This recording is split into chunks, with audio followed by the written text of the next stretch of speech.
Bu anlatı, bir halkın ne zaman isyan ettiğini değil, neden uzun süre sessiz kaldığını anlatıyor. Dağlarda kurulan bir düzenin yazı olmadan nasıl yaşadığını, göçle hareket eden bir hayatın hafızayı nasıl taşıdığını ve sözün, tarihin yerini nasıl tuttuğunu göreceksin. Burada anlatılanlar kitaplarda kolay bulunmaz. Çünkü bu tarih merkezlerde değil, yollarda ve seslerde yaşadı. Bu bölümde kalırsan, Kürt tarihine ne oldu diye bakmayacaksın. Nasıl yaşandı sorusunun cevabını dinleyeceksin. Ve bu sadece bir başlangıç. Çünkü birazdan sessiz kalan bu düzenin nasıl çatırdadığını da konuşacağız. Aşiret sadece bir akrabalık biçimi değildi. Devletin ulaşmadığı, yazının girmediği coğrafyalarda hayatta kalmanın, birlikte var olmanın yoluydu. Dağlarda yaşam insanı yalnız bırakmazdı. Çünkü yalnız kalan tutunamazdı. Bu yüzden aşiret, kan bağından çok dayanışmanın adıydı. Bir aşiret, korunmayı, paylaşmayı ve sorumluluğu aynı anda taşırdı. Herkesin yeri belliydi ama bu yer kağıtla değil hafızayla belirlenirdi. Liderlik, mutlak bir güç anlamına gelmezdi. A ya da reis, sözünü zorla değil dengeyle yürütürdü. Karar, çoğu zaman tek bir ağızdan değil, yaşlıların suskunluğu ve gençlerin bakışıyla şekillenirdi. Aşiret düzeni, katı bir hiyerarşiden çok bir denge haliydi. Çatışmalar bastırılmaz, ertelenir kanun değil, zaman konuşurdu.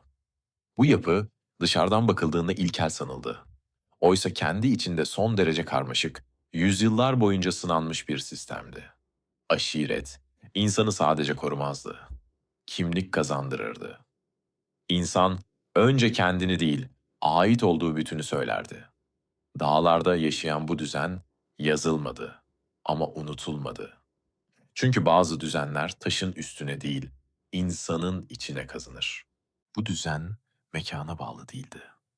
Duvarlarla çevrili değildi. Bir köyde alsa bile aşiret dağılmazdı. Çünkü bağ toprağa değil, insanlar arasındaki ilişkiye kuruluydu. Bu ilişki aynı anda hem esnek hem dayanıklıydı. Dağların sertliği bu yapıyı katılaştırmadı. Aksine uyumlu olmaya zorladı. Değişen koşullara göre yer değiştirebilen, yeniden kurulan bir düzen oluştu. Bu yüzden aşiret hayatı sabitlikten çok hareket içerirdi. Mevsimler, hava, doğanın verdiği işaretler gündelik kararları etkilerdi. Bir yerde kalmak kadar oradan ayrılmak da doğal kabul edilirdi. Çünkü hayat tek bir noktaya bağlanamayacak kadar kırılgandı. Bu kırılganlık insanı hazırlıklı kılardı. Ne zaman yola çıkılacağı, ne zaman geri dönüleceği önceden bilinmezdi. Ama herkes hareketin kaçınılmaz olduğunu bilirdi. Aşiret düzeni insanı bu belirsizliğe alıştırdı. Ev her zaman dört duvar demek değildi. Bazen bir vadi, bazen bir yayla, bazen sadece birlikte durulan bir akşam anlamına gelirdi. Bu yüzden aidiyet tek bir yere sabitlenmedi. İnsanlar yaşadıkları coğrafyayı taşıdıkları gibi taşımayı öğrendi. Dağlarda kurulan bu yapı, zamanla yalnızca bir toplumsal düzen değil, bir yaşam refleksi haline geldi. Kalmak kadar gitmeyi, sahip olmak kadar paylaşmayı öğretti. Ve bu refleks insanı harekete hazırladı.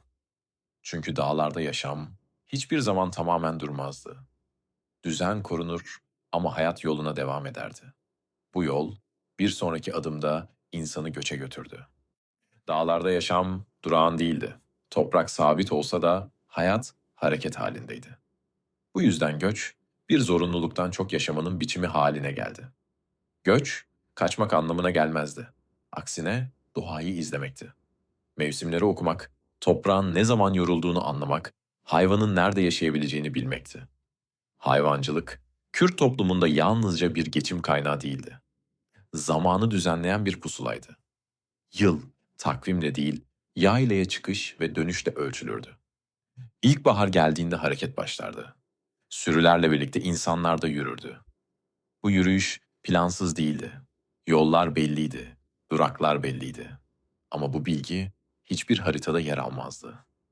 Her patika, önceki kuşakların ayak izlerini taşırdı. Bir dere nerede geçilir, bir dağ ne zaman aşılır, hangi yamaç rüzgar alır? Bunlar yazılı kurallar değil, aktarılan bilgilerdi. Göç, aynı zamanda paylaşımı öğretirdi. Yol üzerindeki yaylalar tek bir aşirete ait sayılmazdı. Misafirlik geçiciydi ama kutsaldı. Çünkü yarın aynı yol üzerinde sen misafir olabilirdin. Hayvancılık sabır isterdi. Sürüyle yürüyen insan acele etmezdi. Zaman hayvanın hızına göre ayarlanırdı. Bu yüzden dağlarda hayat şehirlerdeki gibi keskin değildi. Koyun ve keçi sadece ekonomik değer taşımazdı. Süt, et, yün, gündelik hayatın tamamını şekillendirirdi. Giysi, yiyecek, barınak, hepsi bu döngünün içindeydi. Göç eden topluluklar, sabit mekanlara bağlı olmadığı için merkezi otoriteler tarafından çoğu zaman düzensiz olarak tanımlandı. Oysa bu düzensizlik kendi içinde son derece hesaplıydı. Dağlarda hayatta kalmak, doğayla çatışmayı değil, onunla uyumlanmayı gerektirirdi. Göç, bu uyumun sonucuydu. Her dönüş geçiciydi. Hiçbir yayla son durak değildi. Bu yüzden aidiyet bir evle ya da duvarla sınırlanmadı. İnsanlar nerelisin sorusuna bir köy adıyla değil, bir coğrafyayla cevap verdi. Göç ve hayvancılık zamanla yalnızca ekonomik bir düzen olmaktan çıktı. Bir hafıza biçimine dönüştü. Dağlar değişmedi, yollar silindi. Ama o yolları bilenler yolun kendisi oldu. Bu hareketli yaşam bilgiyi de beraberinde hareket ettirdi. Çünkü yer değiştiren bir hayat bilgiyi sabitleyemezdi. Yol alan topluluklar için bilgi bir yerde bırakılmazdı. Yanında taşınırdı. Ama yük gibi değil, alışkanlık gibi. Hangi patikanın güvenli olduğu, hangi vadinin tehlikeli olduğu, nerede durulacağı, nerede susulacağı yol boyunca öğrenilir ve aktarılırdı. Bu aktarım ne yazıyla yapılırdı ne de işaretlerle. Çünkü yazı durmayı gerektirirdi. Oysa hayat durmuyordu. Bilgi konuşarak aktarıldı. Ama yüksek sesle değil. Gündelik hayatın içinde fark ettirmeden. Bir çocuğun kulağına, bir gecenin sessizliğinde, bir yolculuğun ortasında, bir ateş başında yarım cümlelerle bırakıldı.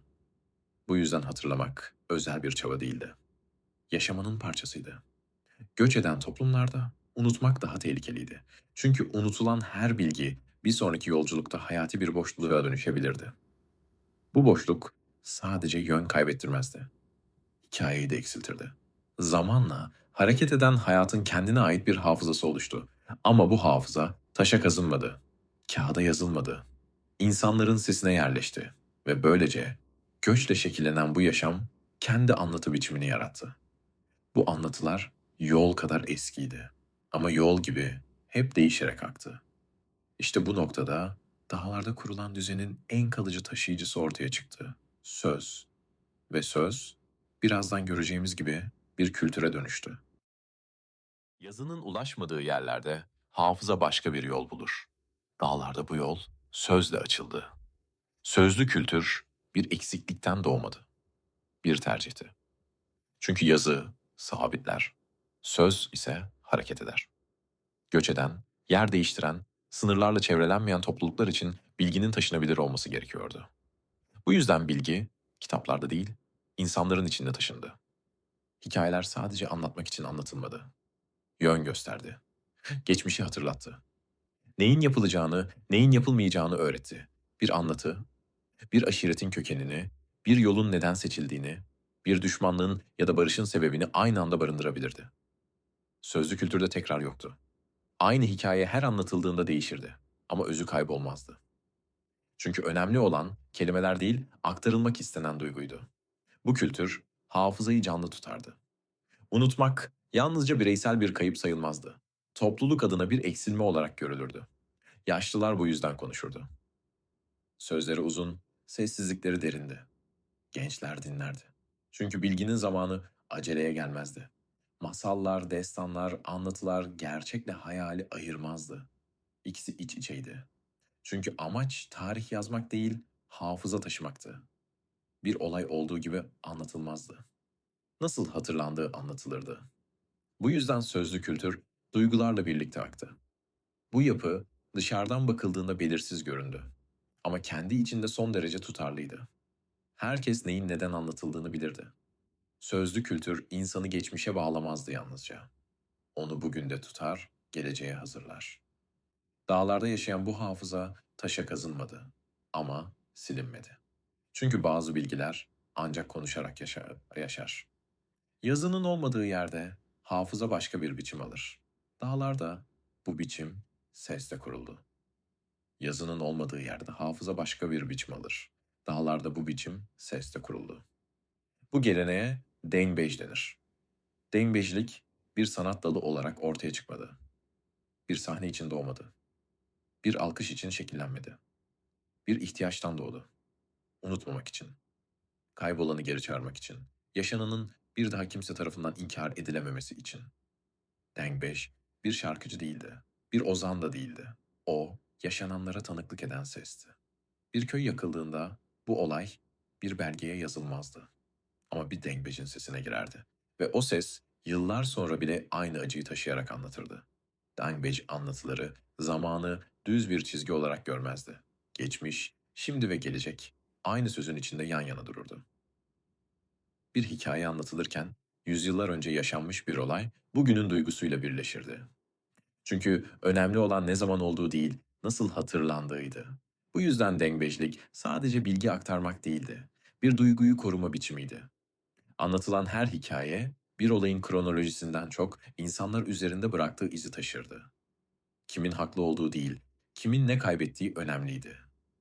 Dengbejler çoğu zaman tek başına anlatırdı. Enstrüman yoktu. Çünkü dikkat sese yönelmeliydi.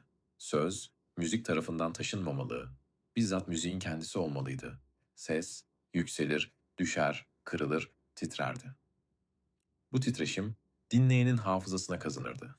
Bir dengbej, anlattığı hikayeyi bizzat yaşamış olmak zorunda değildi. Ama onu yaşayanlardan dinlemişti ve dinlediklerini kendi sesiyle yeniden kurardı.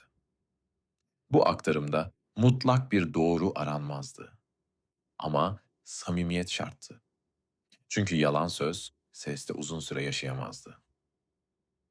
Dengbejlik, ustadan çırağa geçen bir meslek değildi. Bir okulda öğretilmezdi. Bir kitaptan öğrenilmezdi. Dinleyerek öğrenilirdi. Sessiz kalarak, sabırla, tekrar tekrar. Bir dengbej ne zaman konuşacağını bilirdi. Her ortamda anlatılmazdı. Hikayenin ağırlığına, dinleyenin hazır olup olmadığına bakılırdı. Bazı anlatılar sadece geceleri söylenirdi. Çünkü gündüz bu kadar yük taşıyamazdı. Dengbej anlatıları, savaşları, göçleri, aşiret çatışmalarını, yasak aşkları ve yarım kalan hayatları barındırırdı. Ama hiçbirini yüceltmezdi. Anlatır ve bırakırdı. Bu anlatılarda kahramanlık kadar kırılganlık da vardı. Çünkü amaç güçlü göstermek değil, insanı olduğu gibi bırakmaktı. Zamanla dengbejler yalnızca bir anlatıcı olmaktan çıktı. Toplumsal hafızanın taşıyıcısı haline geldi. Bir olay unutulmak istendiğinde dengbejin sesi buna izin vermezdi. Bu yüzden bazı sesler rahatsız edici bulundu. Ama susturulsa bile tamamen kaybolmadı. Çünkü dengbejlik tek bir kişiye bağlı değildi. Bir kişi susar, başkası anlatırdı. Bu gelenek, yazının girmediği yüzyıllar boyunca bir arşiv gibi çalıştı. Ama bu arşiv, kağıttan değil, insandan oluşuyordu. Bugün birçok anlatı, yazılı kayıtlarda yer almaz. Ama dengbejlerin sesinde hala yaşamaya devam eder. Bu yüzden dengbejlik, geçmişe ait bir kalıntı değildir. Yaşayan bir hafızadır. Dağlarda kurulan düzen, aşiretlerle şekillendi. Göçle hareket etti, sözle taşındı. Ve dengbejler, bu düzenin hafızasını tuttu. Yazılmayan tarih onların sesiyle bugüne ulaştı. Bazı sesler zamana direnmez. Ama bazıları zamanın kendisi olur.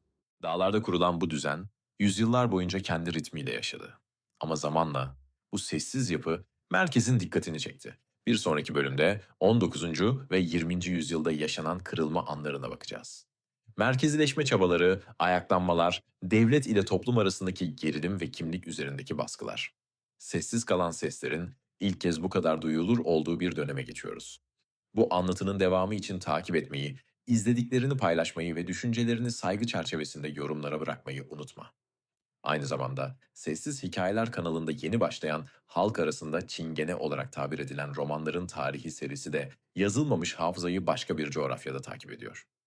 Yol, göç ve görünmezlik üzerinden ilerleyen bu anlatıyı da izleyebilir, iki hikaye arasındaki benzerlikleri keşfedebilirsin. Topluluk bölümünü ziyaret ederek kanalda bundan sonra görmek istediğin içerikleri bir gönderiyle benimle paylaşabilirsin. Bu anlatı seninle birlikte şekillenecek. Bir sonraki bölümde görüşmek üzere.